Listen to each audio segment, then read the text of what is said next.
A few days ago, while walking through my garden, I noticed something was seriously wrong. Tiny insects and ants were crawling everywhere. They were climbing over my vegetable plants, covering the flowers and slowly damaging the leaves. Every morning, I found more insects than the day before, and I knew if I didn't act quickly, my harvest would suffer. At first, I thought I would have to buy expensive pesticides, but then I remembered a simple homemade spray that uses ingredients almost everyone already has in the kitchen. So I decided to give it a try. I collected a few basic items: dishwashing soap, white vinegar, cooking oil, a knife, a spray bottle, and about 1 liter of warm water. That's all I needed. First, I cut the dish soap into small pieces and chopped it even finer so it would dissolve more easily.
Then I added it to the warm water.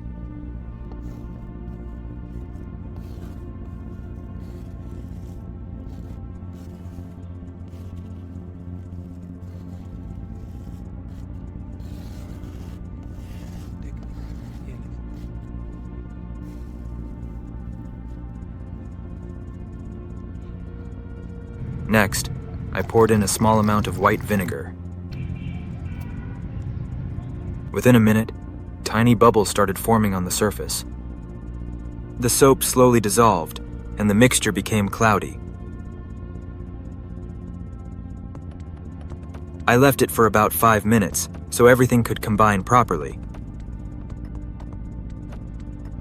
After that, I added about 2 tablespoons of cooking oil and stirred the mixture thoroughly.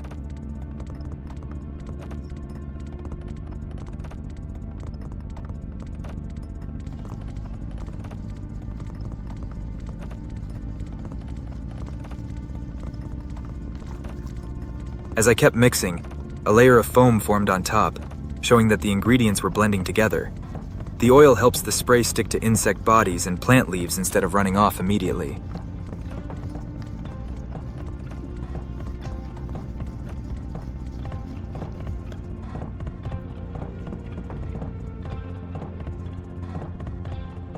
The solution was still a little concentrated, so I poured some into another container and diluted it with more clean water.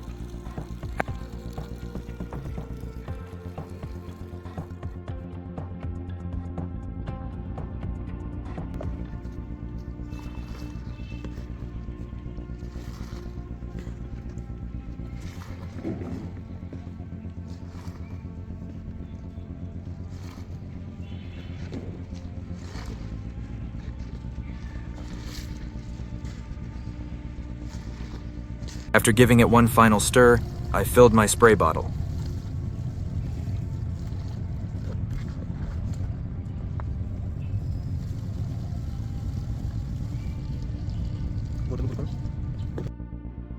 Now came the real test.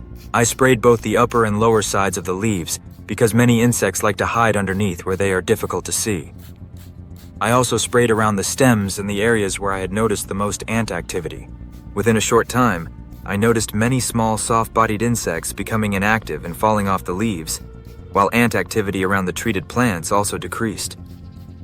After repeating the spray over the next few days, the plants looked much healthier, new leaves started growing without damage, and the garden finally began to recover. This spray works because the soap breaks down the protective outer coating of many soft-bodied pests like aphids, whiteflies, and young mealybugs. The oil helps coat the insects and improves contact, while vinegar may help repel some pests. It is not a cure for every garden insect, but it can be an inexpensive homemade option for managing light infestations. For the best results, always spray in the early morning or late evening. Avoid spraying during hot sunlight, and test the mixture on a few leaves first to make sure your plants tolerate it well. Sometimes the simplest solutions are already sitting in your kitchen. You just have to know how to use them.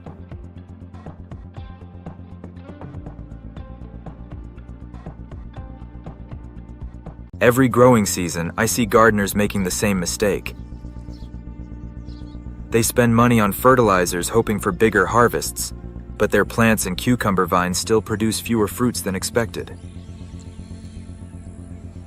Over time, I learned that a great harvest isn't just about feeding the plant, it's also about helping it grow the right way. Today, I'll show you a simple homemade fertilizer made from kitchen scraps and 2 easy pruning techniques that can dramatically improve cucumber production, as well as many other vine crops. Method 1. Make a homemade onion potato peel fertilizer. Instead of throwing away onion and potato peels, you can turn them into a simple liquid fertilizer that gives your plants a gentle nutrient boost while recycling kitchen waste. Collect the dry outer peels from about 2 pounds of onions and place them in a container with 5 liters of water.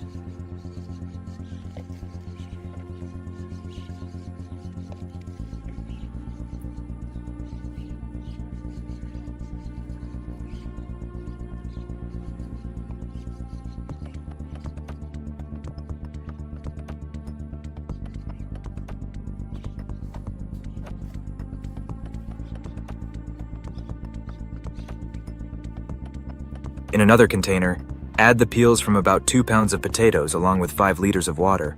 Stir both containers, cover them, and leave them in a partially shaded place for about 48 hours.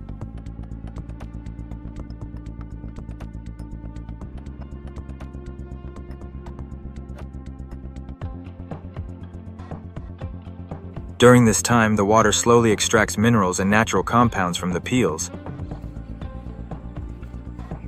Onion peels release small amounts of potassium, calcium, sulfur, and other minerals, while potato peels contribute potassium, magnesium, phosphorus, and trace nutrients. Naturally occurring microorganisms also begin breaking down the organic material, helping release more soluble nutrients into the water. You may notice the liquid becoming darker with a mild earthy smell, which is a normal part of the process. After 48 hours, strain both liquids. You can use them separately, but I like combining them into one larger batch.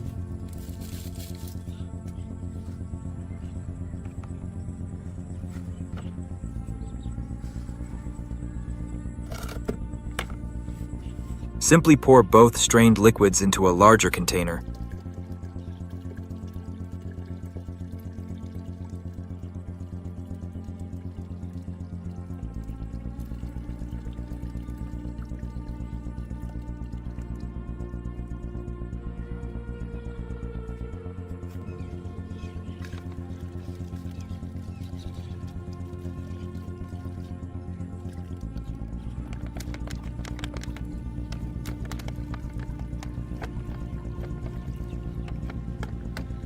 Add about 5 liters of clean water and stir well.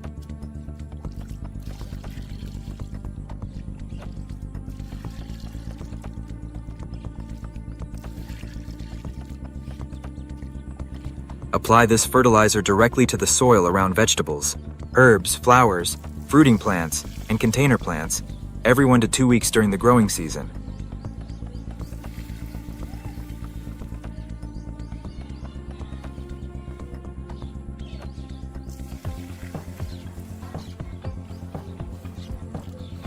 Watering the root zone instead of the leaves helps plants absorb the nutrients more efficiently. Don't throw away the leftover peels. Add them to your compost pile or bury them in your garden beds, where they'll continue improving the soil as they decompose. While this isn't a complete replacement for compost or a balanced fertilizer, it's an easy, inexpensive way to recycle kitchen waste and give your garden a gentle nutritional boost.